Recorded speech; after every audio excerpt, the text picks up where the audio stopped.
Magandang hapon po sa ating ng lahat. Isang nakakanerbiyos at malaking karangalan na ipagmalakit, ibahagi ko ang munti naming narating na tagumpay sa amin pong pagninegosyo. Okay? Nagsimula po ang aming negosyo noong 1991 sa kapital pong 30,000 piso. Ako po yung ahente, ako po yung pahinante, ako po yung driver. Nangihiram lang po ako ng jeep sa tatay ko.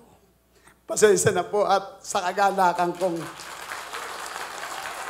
ibahagi sa maliit kong pagsisimula ay emotional po ako. At ako lang po ang gumaganap noon. Kami ng aking asawa at may dalawa akong tauhan. Subalit ngayon ay na maipagmalaki ko sa inyo na ako po ay humigit kumulang.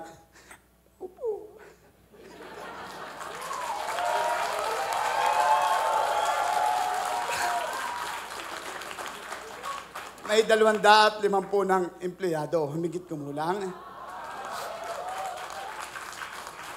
Meron po akong ilang warehouse, meron po akong ilang unit ng truck na sapat upang hindi tayo mamura ng mga customers natin.